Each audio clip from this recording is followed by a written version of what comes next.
Hello, friends. My name is Adrian. I'm here with... Jerry Klumpmaker. We're going to be reviewing, responding, and talking about an album by Radiohead called OK Computer. I've never heard this album before. This is also our first try at this, so give us some grace. What do you have to say about OK Computer? You've heard this before. This is one of your favorite records. Yeah, it was an accidental purchase in the 90s when it was new. I found it at a Walmart. This is not advertising, though. And there was the time before I bought the album and the time after I bought the album in my life. It reveals my bias, but I think the album's okay. Also, disclaimer, the title of this video might be clickbait. He is, in fact, my old high school teacher. And I'm not that old. yeah, well, former, maybe better word. He gave me a CD rip, no, an actual normal CD of it. Yeah, let's not talk about illegal things I may have done in the past. Yeah. Good point. It was homework, I think, wasn't it? I should have treated it that way. I should listen to it more. I do that now. You want to get into it? I really do. First track is Airbag.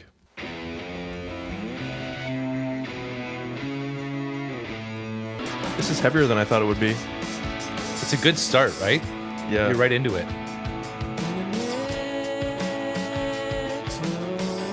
I love the bass, the way it carries it. It's so subtle, but it's so prominent. Mm-hmm. That bass is really fat. It's nice. That's a good word. I played this for my daughter, all my kids, as a bedtime song on acoustic, like me singing. It's kind of a scary song to play for bedtime, but it really worked. And they know it now, obviously. There's also like a kind of an echoey down the hallway feel to it. Like it feels like the song's far away, recorded far away, or being played. It's really trebly, kind of. Yeah. It also has like both the guitars are both like left and right, and they're just kind of, well, now they're kind of gone. Working together and fighting each other. Yeah. What do you think it's about? In an interstellar burst, I'm back to save the universe. So I think he was in a BMW on the Autobahn, and he almost died, and his airbag saved his life. And this song's kind of a response to almost dying in a car crash. Oh yeah, in a fast German car. That's why I guessed it was a BMW. That's actually a Bavarian car, but whatever. Airbags just came out. So airbags were a pretty new invention at the time, 97. Like, all my cars didn't have airbags until the 2000s, pretty much, because I always buy used cars, because Dutch culture, whatever. But the idea that now you can drive in an airbag saves your life, I don't know. I just think it's a really neat idea that technology is always progressing, and then we're always adapting to it and responding to it. Like when the seatbelt came out in the 60s, 65, 66, they said pedestrian deaths increased by 25% because people felt safer and they drove more aggressively. Whoa. Same with football. When more padding and helmets and stuff comes into play, people tackle harder and hit harder and you get more concussions.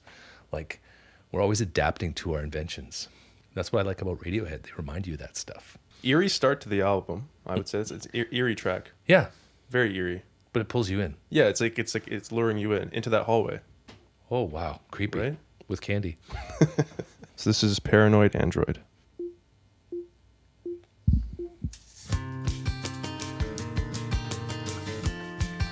Okay, some acoustic. Did you say lyrics for all? Like, the lyrics are important for all of these? Oh, yeah. Yeah. But they're kind of choppy and not clear. You have to think about it. From all the unborn chickens, voices in my head. Whoa. Cameron Winter uses chickens as a unit of measure. These guys do it as a thing they're thinking about.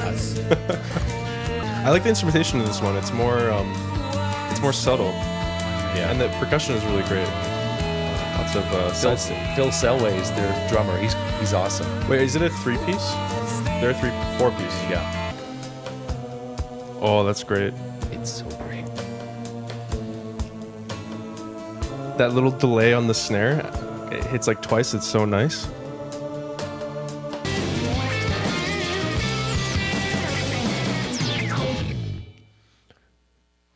So there's a lot going on there, hey? There's a lot going on there.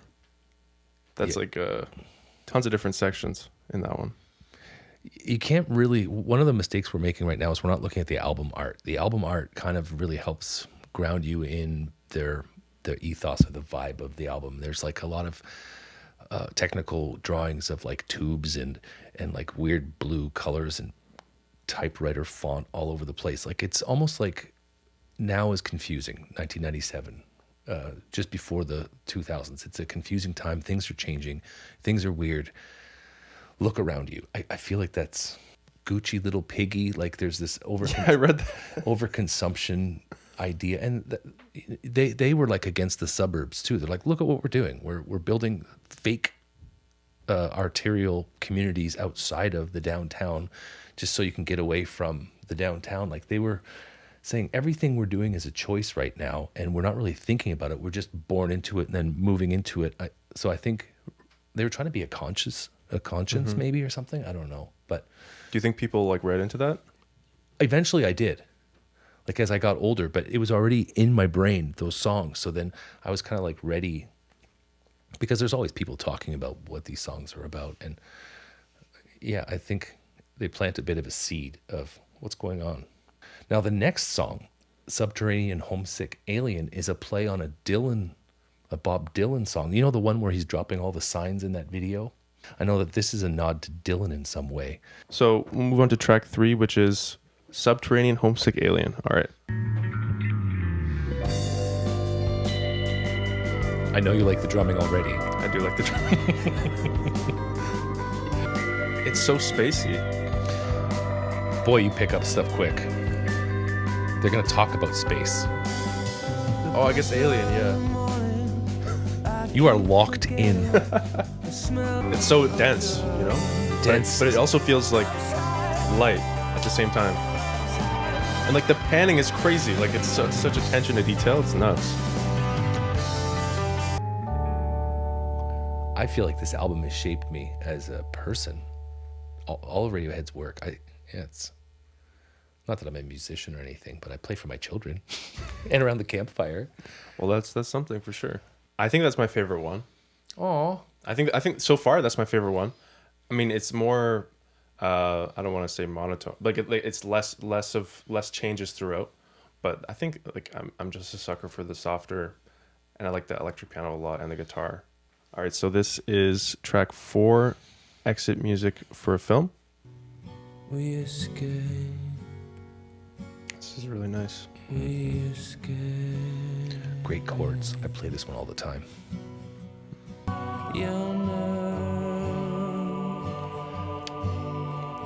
Electronic voices, right? Yeah. And they just stop. It's so like Uncanny Valley kind of. Yeah. Like. Staring at a mask. Expecting it to like you back.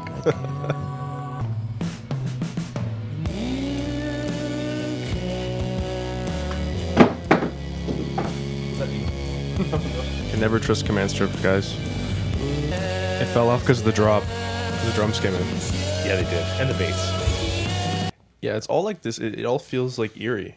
The other thing is, I didn't have those thoughts or feelings at the time. When this album came out and I listened to it, I'm like, yeah, this feels like right now. Like it feels like it fits. Not that I felt that fear. I just thought it sounded really awesome. The fact that it might sound out of place to you might be. I find that interesting. Or it's like not, maybe it's like angst or something, or there's like some anxiety, but it's not like hyperactive like anxiety, but it's like this subtle like looming, like I don't know. We weren't talking about that stuff then. We weren't talking about anxiety or mental health or any of that stuff back in 1997. So maybe because we talk about it and we're aware of it and we think about it so much, it's uncomfortable to hear it come at us in music, where we use music to escape it. Yeah. I don't know. Well, I just got my first email account right around the time I heard this album. Like I just started surfing what was not the internet yet. It was called the World Wide Web. Yeah, and my crazy. Teachers were talking about it in lecture halls. There'd be 500 of us. They'd be like, the World Wide Web is this thing where all computers are connected. I'm like, what? Why? Like it was new. It was weird. Anyway, so we were on the cusp of a technological revolution that we'd never seen before. We were starting to research on computers instead of in the library, you know? Then we'd put computers in the library and kids would walk right by the books and go to the computers and start researching. It was weird. I remember watching it. Kids in high school just using laptops. My crazy. classroom. It's nuts. Yeah. Like when I was in high school, it was still paper. Only when I went to university was computers. Okay, well, if we're going on this tangent, I tell them to close their laptops and I make them little booklets of paper and I have them doodle and draw and write questions, and they have to hand in this notebook of like tactile writing, and then I talk to them about it as a way to assess their learning instead of, because computers, they'll just suck you right in. You have to get away from it. You have to remember it's a tool, not an adventure. Anyways. So this song actually had a resurgence recently, I think, because of TikTok. My daughters are all about this song. This Let Down, the next song. the next one. Yeah, Okay, so this is track 5, Let Down. it's really pretty. Also sad, though. That seems to be a theme. Really clean guitars to start. Is that like a vibraphone? Yeah, maybe. Or like a use that a music box lot. or something? Oh, this is great. Oh, yeah. I kind of, You'll know it. You're on TikTok, right? yeah. Oh, I do know it, yeah. I play this song in class for my students, but it doesn't sound like this. I'm getting like a little bit of like Sunday Morning by Velvet Underground a little bit. I think their favorite bands were the Pixies and REM. Okay. I know a little bit of Pixies. I don't know much REM. Okay, well, we're going to get into it later. Yeah, we will. The way he delivers his syllables is so good. So well done.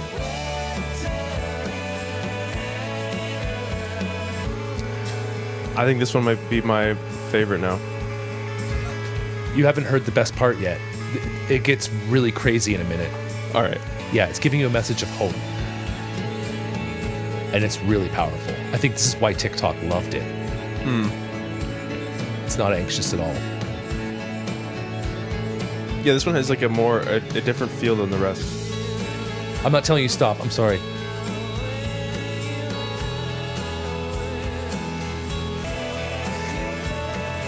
I love that overlapping vocal. That's phenomenal. Did you feel that falsetto? Yeah. Yeah, that's awesome.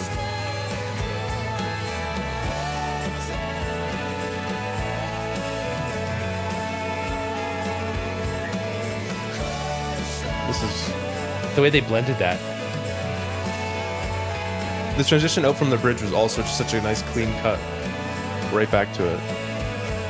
But a minute ago, you were talking about, the anxiety of the song. And this is the opposite. It's just Yeah. like, you know where you are with. Like, it's like, this is great.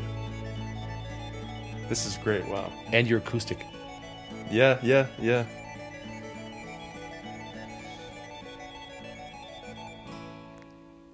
Wow, that's great. Yeah. Was that a single? Do you- Goosebumps.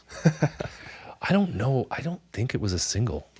Maybe. Okay, so now we got This one you're familiar with. this is the one that I know. Karma Police. Nice that they have a police force now.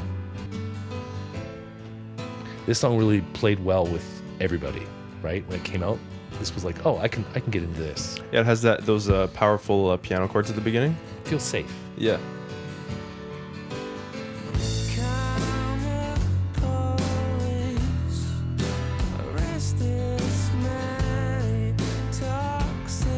Like the drums are so great because they're like big, but there's also you can tell that they're in like a room. Like it's like a subtle room sound. I mean, at least that's what I'm hearing. And nice. they're kind of simple too. Yeah. It's great because with the last song and then this one, like in the first four, they can be really out there, and then these ones they can really rein it in and make like these like pop, like more pop, straightforward songs. It's like really what do you call that? Accessible. Yeah. But they can do both, which is great. I love bands that can do that.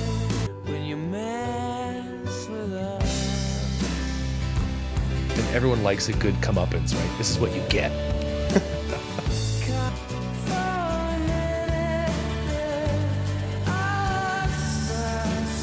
This bridge is amazing. It hits you right here. Yeah.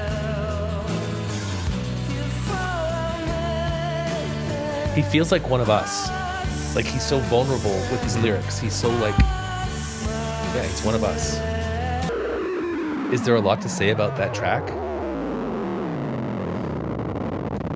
don't know. Because the next one is one of the more talked about ones. Like there's these chats sometimes that'll pop up on, there's this thing for old people called Facebook.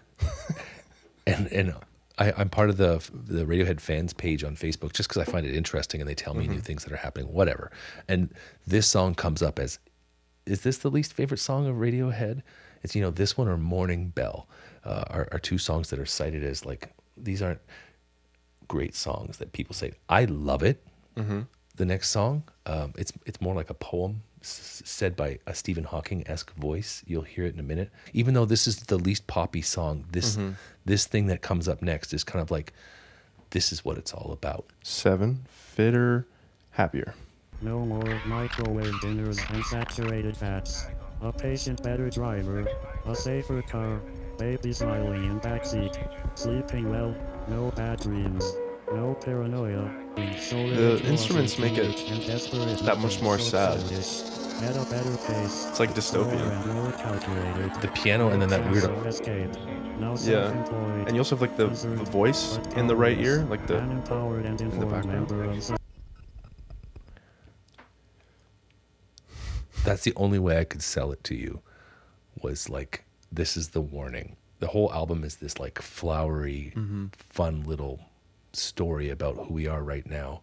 And this is like, just in case you weren't paying attention. And most people, I think most of the times I listen to the album, I would skip that track. It's all the little things that you don't think about that make up the total of who we are. You know what I mean? Like it's just breaking apart all the little the things. mundane daily things. Yeah. I think. Halfway through the album, well, a little bit over half. So I want this recurring segment where we try some random snack that I find, something that's not like, like Lay's or a drink or whatever. So I was at the grocery store and I found these, So thoughtful of you. right? I think. I don't know what it is yet.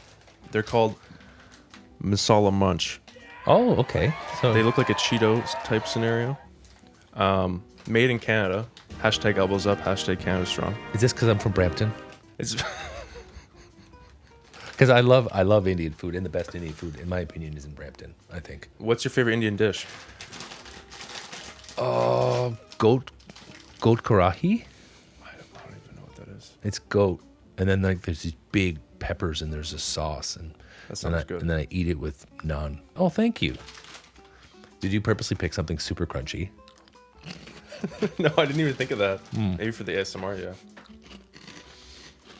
Not as good as Radiohead, but very good. It is actually, it is good. Frito-Lay. That's American, That's right? American. America. So then why would they say made in Canada if it's American? I saw this in the news. The big companies misleading consumers when they're American, but they just put they can make it in Canada. Then they put the made in Canada thing on it. There's another similar snack that all the kids, my kids always liked them. Green bag, Takis. Oh, Takis. They have a similar, but Takis are super aggressive. Do you like them? No. Are you good with spice? Oh yeah. Wait, so why don't you like Takis? It's not like a good tasting spice. It's like Like for the sake of it, spice? there's almost like when I bite it, I'm like, it hurts. Oh, there's lime. It's just really busy. That was a good snack. What are we thinking? If you were to give it with the teacher clickbait, ignore that. What would Level 4, 3, 2, 1. I have to a try rubric? Should we get a rubric? rubric. Or a letter grade? What's the better scale? Okay, well, I would grade it based on whether I'd want to buy it again, and like, yeah, C, A C? a solid C. Like a C, not a C plus or minus. Okay. No, I'm going with like a B. I think it's like a different take on like a Cheeto. yeah, totally. So Less cheesy. so Tell you what, since you gave it a B, you finished them on your own. all right. Okay, so that was snack time. Back to OK Computer. What do we got here? Track 8. Next. Electioneering. Yeah, Electioneering. Funny, a minute ago you were talking about politics. Let's avoid the Radiohead politics. This is Radiohead dabbling in politics. This track? Mm-hmm. But as a meta idea, not like specific liberal, conservative ideologies, just talking about politics in a song. It's good. Okay, cowbell. Yeah, whoa, this is like rocker.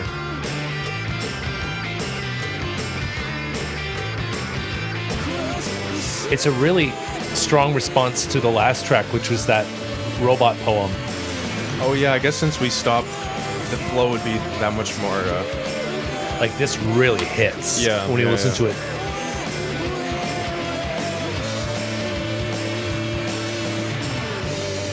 But they don't do it for long. Like we're already wrapping up. Voodoo economics. Your turn, your turn. It's just business, cattle prods, and the IMF. Yeah, voodoo economics was something hugely talked about in the 80s. Just that the economic policy wasn't being driven carefully. It was kind of like chicanery, trickery. Yeah, electioneering. So it's just pure politicking. It's stop it. It says, it says here, I trust I can rely on your vote. So it's just working the public. Mm-hmm. When I go forwards, you go backwards. And somewhere we will meet. I feel like these guys were about 20 years ahead of the time with this album. I feel like they were saying things that people wasn't even on their radar yet. I mean, look how applicable that is now. Mm-hmm. Like that's pretty crazy. Everything is. To me, all of this is so applicable now. This is like we're seeing like all the ugliness of all the things they're talking about are in full force. Yeah. So thank you, Tom York and Selway and Greenwoods for putting this album out when you did. It was really nice. Okay, we got Climbing Up the Walls. Mm-hmm. Track 9. Yeah. You're going to love it. The things they do.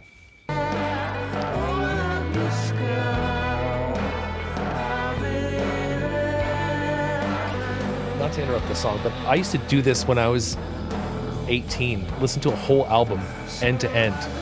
I haven't done it since I was 18. Yeah. I don't think I do it anymore. It's cool. It's a lost. It's all playlists now, or just songs. In university, my music teacher, would make us listen to whole albums in groups of like 5, and we just listen to it together. And then I started giving him my CDs, which were totally different than what he was giving us. And then he would give me feedback on it. It was so rad. Like, that's so awesome. And he hated half the stuff I gave him. He's like, it's so boring, Jerry. I feel like this is something that's been missing in my life. Listening to a whole album. It's that we just don't have the attention spans anymore. Or it's like you have to be doing something. It's rare that you like sit down and just listen now. You know what I mean? That one's more low-key than the last one. Yeah, it was, but still, there's some good screams in there. There's a lot of energy in the drums. And they're not ready to let it go. Right there. Yeah, I like how they let it sit for a while. That's your least favorite so far, right? This one? Yeah. No, I think I enjoyed this one more than Electioneering. I like the idea of Electioneering. I think for me it's just like I'm not maybe this is me needing to expand. I'm not huge on like aggressive stuff. I think in some of the, I forget which track it was. Maybe it was the second one where like they bring in like the hard stuff like for part of the song and they go out, like that's really nice. But when it's like a solid thing, I struggle with it, but you know, that's just because I'm not exposed to it. Then how come I met you at a punk show? That's a good point. Yeah. That is a really good point. You were dragged there against your will by your girlfriend. We weren't dating though at the time. Shows commitment. Okay, but I think a punk show is like a visceral experience. It's also just like about being at a punk. I feel like that's also just like an experience in itself. You know? Okay, but I've not never been to one electioneering. before. But not electioneering. It's okay. These you're expressing your true self, and it's nice. I was dragged to that punk show too by my daughter, and I'm glad though. It was cool. People were like moshing. Yeah, like hardcore in a fully lit bistro. Track 10 is No Surprises. I recognize this name. I will say nothing. Oh, yeah.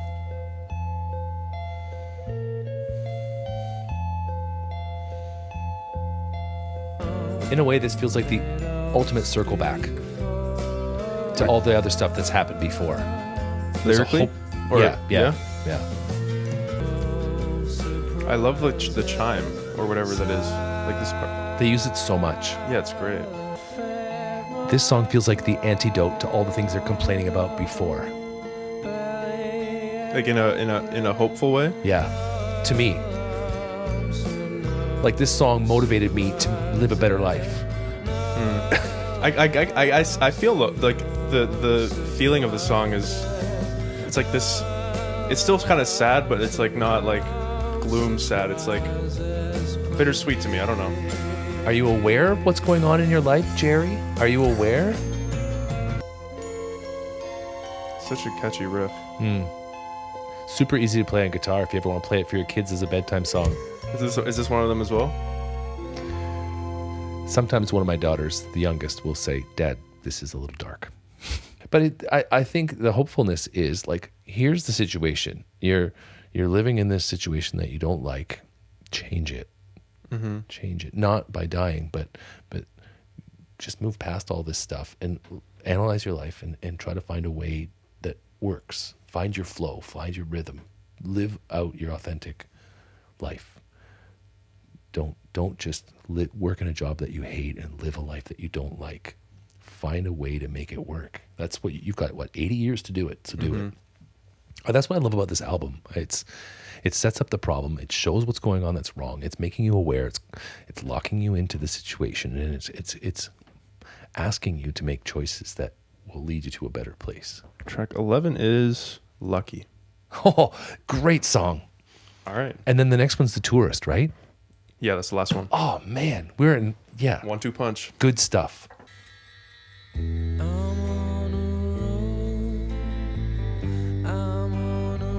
Yeah, this would be fun for guitar. Yeah. Easy chords too, like E minor, A. What I love about all the songs is that they can make it so straightforward with like just like the guitar, the drums, and the vocal and whatever, but they always add these little noises in the background to make it more interesting. Yeah, Like, yeah, even now, like that single string guitar thing. like that it comes in and out. Yeah, It's raunchy. there's always something to like pick up on. Yeah, It's never just like straightforward.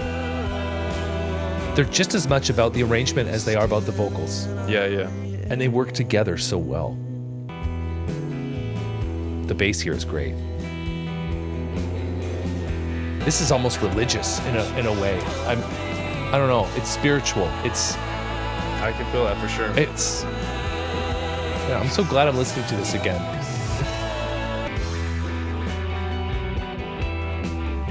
Oh, that's a great riff as well. You can hear the strums. You can hear the strums. Like, Yeah, yeah.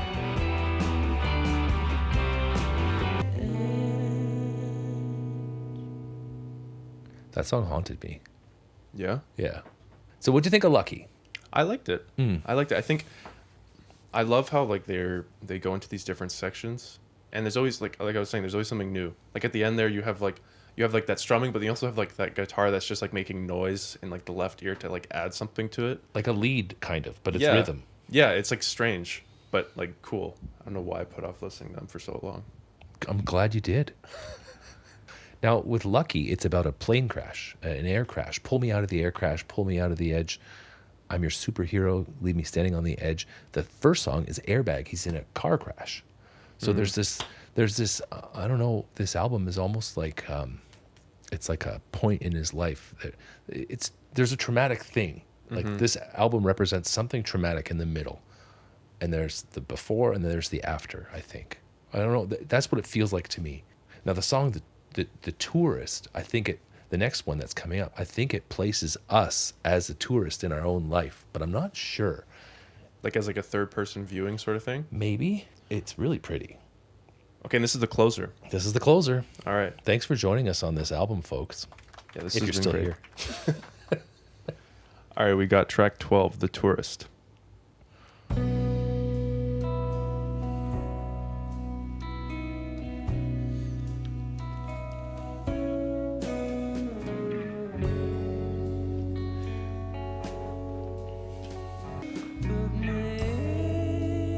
can see how this would be really hard to sing. but it's worth trying.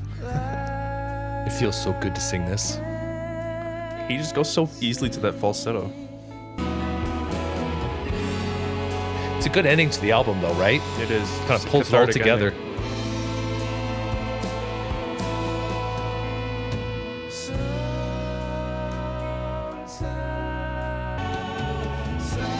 But for me, Tom's vocals carry the day. Yeah. And it feels like it means so much. I love what he talks about, his subject matter. Simple, mundane, but meaningful and with depth. Yeah, and his performances are great. Yeah, very animated. Thank you, Radiohead, for pushing us. Yeah, thank you, Radiohead. Look at that, they end with the chime. What? Yeah, that's a power move right there. That is a power move. I feel like they love me after that album. You know? I feel enfolded. Final thoughts? I mean, this is one of your favorites, so.